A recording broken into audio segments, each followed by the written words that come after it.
It's episode 622 of the Locked On Rangers podcast. On today's show, I've got Josh Neighbors, host of Locked On Nationals, breaking down this weekend series between the Rangers and the struggling Nationals. All that and more on this episode of Locked On Rangers. Let's get into it.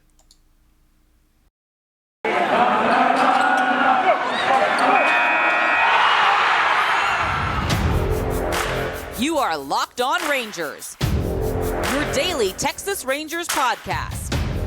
Part of the Locked On Podcast Network, your team every day.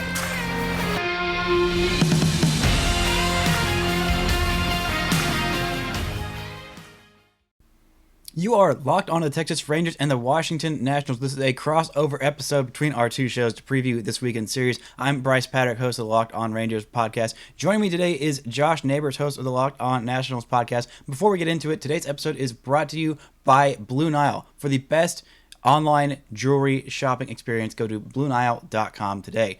Josh, how are you doing today, buddy?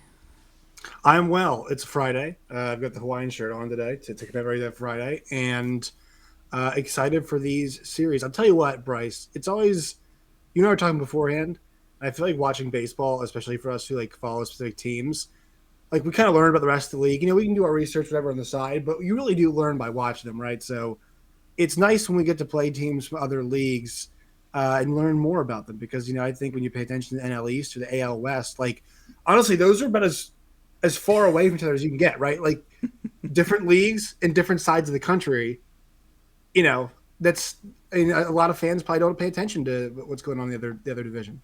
Yeah, I mean, I try and watch like a bunch of different games. I try and watch at least like one game from like each division like per week, and I still feel like I almost never end up turning on Nationals games. Sometimes like, oh wait, Juan Soto's there, so I kind of want to check out this game. But it has not been a great ride for the Nationals. They do, however, I would trade places with you in a heartbeat, even though your team is bad. I mean, I've suffered bad teams for the last 2 years, and I finally have a mediocre team, which I'm very happy about. But this team won the World Series, 3 years ago? And I got to tell you, as a team who has been very, very close to winning a World Series, I would immediately be okay if my team just fell off a cliff for the rest of time if they actually got that World Series. Is that kind of how you're feeling right now in this rebuild, these rough years? Yeah. Obviously, I think that buys you some time. I think whenever you win, there's a certain expectation that you can keep winning, right? And I think there is a little bit of that. Also, I mentioned this a lot, like the Nationals fans didn't get to fully appreciate that 2019 World Series.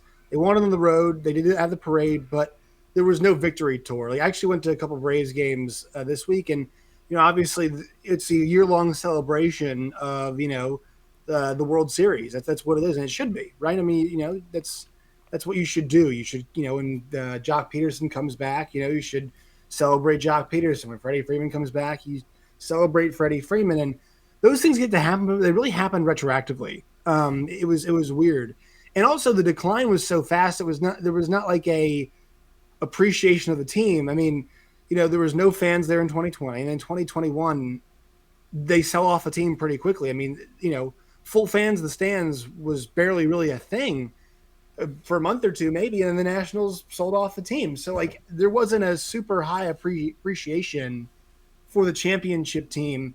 So obviously it's huge to win it, but I think the decline and also kind of the way COVID affected the ability to enjoy it does dampen things just a bit. But once again, the title is a title, and the journey and winning it all is what's most enjoyable. Although the spoils afterwards are great as well, but that journey in the championship, you're right, you can't replace those feelings. Yeah, you really can't. And I was just so shocked by how fast the Nationals decided to tear it down, because it was like literally like immediate turnaround. Like, oh, this team won a World Series. All right, bye. Everybody's gone. Everybody is done. Like, that team was chock full of stars, and you still got probably, if not like one of the best, if not the best player in all of baseball in Juan Soto. You've also got Josh Bell, which, when did y'all trade for Josh? I honestly can't remember when that happened. 2019. So okay. it was that would be going into the 2020 season. They went and they acquired Josh Bell. Okay, so he was. I didn't think he was. Or there 2020, excuse me, 2021. He's been there for 2 years. 2 years. Okay. This year and last year. Well, I mean, you talk about selling off the team. I mean, Bryce Harper immediately left in free agency. Was that the season? Was that the offseason right He after? was actually he was the season before. So Bryce Oh, wasn't so he there. didn't. He did Yeah, not he get wasn't to. there for the Okay. win, but that was the thing about it is that they're lucky they had Soto there, and it's funny because Soto now the conversations about him staying or going. But the big thing is think about like you got to think about the teams in windows normally. Mhm. Some teams it's a 1 year thing and that's it. But in baseball, typically it's a championship window that you have, and the Nationals they had a really good window from 2012 all the way through 2019, and so they won at like the back end of their window. Think about maybe the Spurs. I would say the 2015 Spurs, whatever year it was, 2014 Spurs are probably the best example, right? Really old team. Got some young guys, obviously Kawhi Leonard's there, but like Tony Parker, Ginobili, Duncan, like all those guys winning at the back end. That's kind of what happened because, kind of in terms of a window, it's what happened. I mean, that was a pretty old team. Ryan Zimmerman, Adam Eaton was pretty old. Anthony Rendon has kind of been like an older guy because of how much he's been injured. Steven Strasburg, Patrick Corbin's been bad ever since. Max Scherzer is really the only good guy. But you think about when you pay Strasburg, Corbin, and Scherzer, one of them gets hurt, one of them is really bad, and then you kind of you look at the rest of the team and they can't win because they don't have consistent pitching and the bullpen's not very good. Like it puts you in a spot where it's smarter to make moves. Now, there was a stretch of time where it seemed like they were able to get some stuff done, but injuries did them in last year, even though they had a 1, 2, 3 of Schwarber, Turner, and Soto, which was like rocking and rolling in June. I mean, Kyle Schwarber was on a different planet, and you put Oh my Trey and Juan gosh, yeah. behind him. I mean, good luck facing those three guys, 3 or 4 times a night.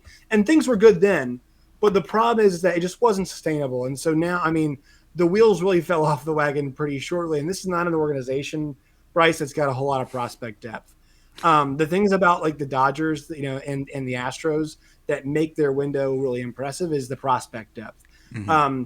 There are not many. Like think about that 2015 World Series team, 2019, World Series team for the Nationals. Not a lot of those guys are guys that were developed into stars. Like Strasburg's the big example, but like they acquired Max Scherzer. You went and you acquired a Patrick Corbin. Anibal Sanchez was really good that year, and good in the playoffs too. It's not a guy that was a Nationals player the entire way through.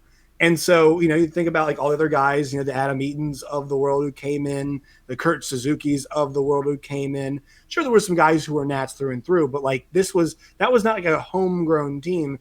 Kind of more like the Braves last year was a mixture of some homegrown guys, but the acquisitions are what put them over the top. It was all acquisitions for the Nationals that pushed them over the top, in my opinion. Yeah, I mean, being able to be aggressive at the trade deadline is definitely something that is great. And when those trades work out, we've seen how much of an impact they can have on teams. I mean, the Rangers when they acquired Cliff Lee in 2010, that Yeah. was the thing that kind of took them to that next level. And they also made some other good trades around the years, even taking one of the banes of your existence, Cole Hamels, out of your division, Right? which I'm sure you appreciated at the time. But coming up, we're going to get into a little bit of how the Rangers are doing this year, a little bit closer of a look at how the Nationals are doing this year in their rebuilding window. But first, this episode is brought to you by Blue Nile. Whether you're ready to pop the question or you're celebrating a milestone moment, find jewelry as unique as her with the modern convenience of online shopping at BlueNile.com. Blue Nile has simple online tools that let you choose the diamond shape, size, and clarity, as well as setting style.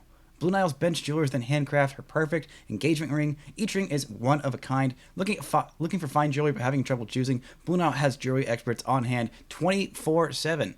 They're available via phone or chat to help you find a memorable gift at every single budget. Make your moment sparkle with jewelry from BlueNile.com. And Locked On listeners get $50 off purchases of $500 or more. This podcast exclusive includes engagement. Use code Locked On. That's code Locked On. Plus, every order is insured, ships free, and arrives in discreet packaging that won't give away what's inside. Shop stress-free and find your forever piece. Go to BlueNile.com today.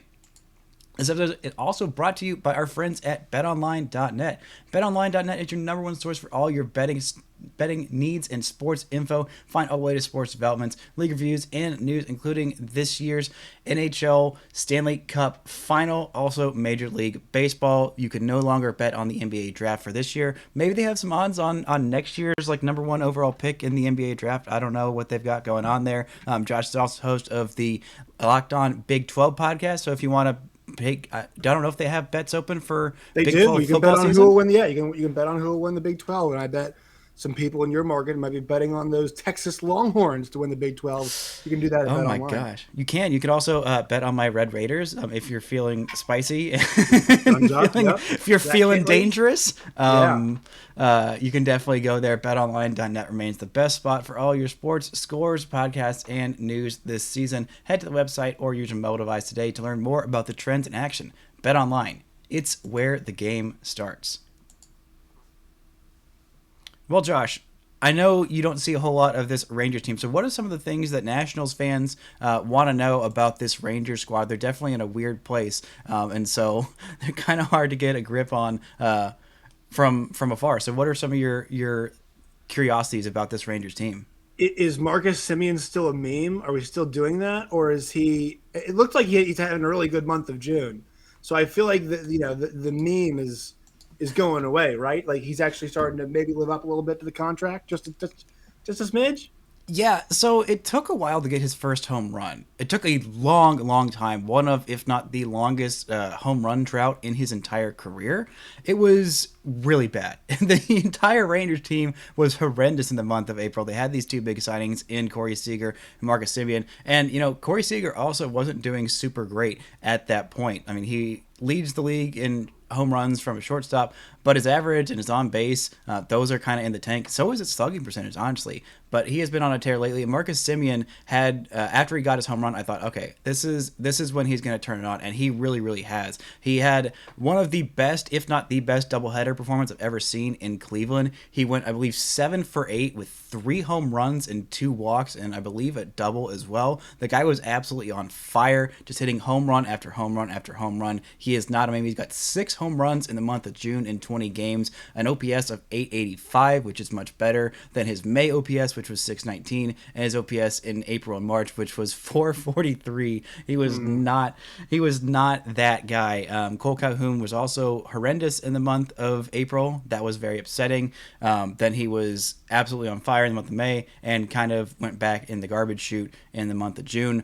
And Martine Perez has really been the story for the Rangers. The guy who was a top prospect with Texas coming up was compared a lot to Johan Santana, maybe just because he was Venezuelan and a lefty and had a good changeup. Like I don't know. It was a lot of pressure on him, and he was just like fine with the Rangers coming up. He was fine. Then he went to Minnesota for a year, went to Boston for a couple years, fell out of their rotation, came back, and this is kind of what the Rangers have done well in their rebuild, is find these guys who I didn't realize that Martine Perez was the exact caricature of this guy. Same with John Gray. But they'll find these guys who are former like really good top prospects. They're like anywhere in like the 28 to like 32-ish in age range.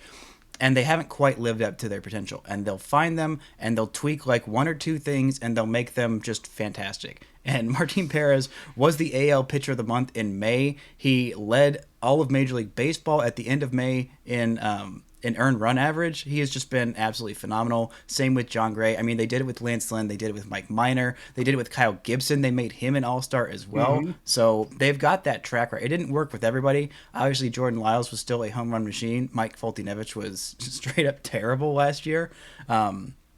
But they've kind of turned those 2 guys into solid 1-2 in the top of their rotation. And right now, Martine Perez has been the number 1, which has been super encouraging.